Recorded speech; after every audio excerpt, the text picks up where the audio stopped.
Isabelle Adjani a été déclarée coupable de fraude fiscale par le tribunal correctionnel de Paris ce jeudi 14 décembre.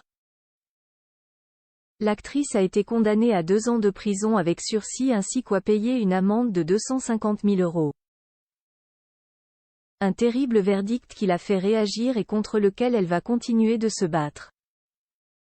La suite après la publicité. Le couperet est tombé ce jeudi 14 décembre.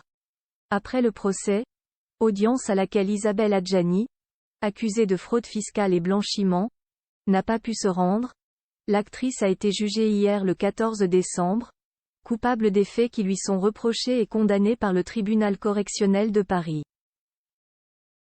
Isabelle Adjani a écopé d'une peine de 2 ans de prison avec sursis, ainsi que d'une amende de 250 000 €, une condamnation plus importante que celle de 18 mois de prison avec sursis requise au départ.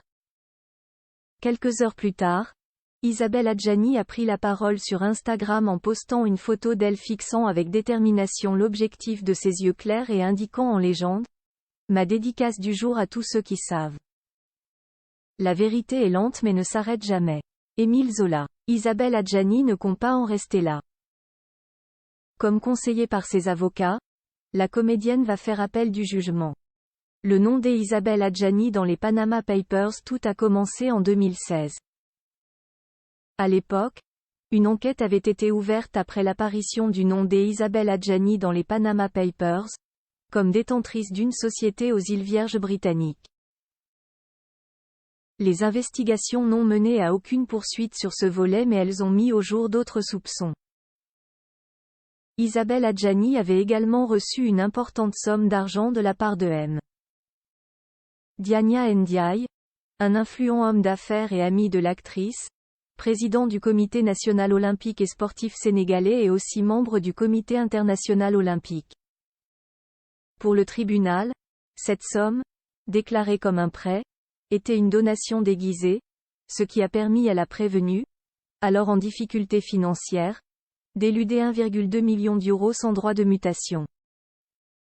Isabelle Adjani était aussi soupçonnée d'avoir transféré via un compte non déclaré aux États-Unis, 119 000 € vers le Portugal, le tribunal ayant estimé que les conditions matérielles et juridiques de cette opération ne pouvaient avoir d'autre justification que de dissimuler l'origine et la destination de ces fonds.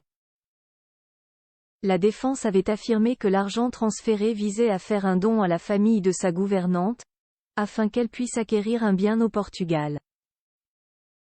Une absence qui lui a coûté cher? Malgré la contestation des faits, Isabelle Adjani a donc été condamnée. Ses avocats, maître Stéphane Babonneau, Olivier Pardo et Laurence Doxin-Nedelec, ont déclaré avoir pris connaissance avec consternation de la décision, ce d'autant que Isabelle Adjani n'a pas pu s'expliquer devant le tribunal, et que le principal témoin des faits avait dit de longue date qu'il ne pouvait être là. Le procès le 19 octobre s'est tenu sans l'actrice, qui se trouvait aux États-Unis, et sans M. Diania Ndiaye, citée comme témoin. Sa défense avait demandé le report de l'audience en invoquant en particulier une pathologie aiguë, mais le tribunal a rejeté cette requête, affirmant douter de son intention réelle de venir à la barre.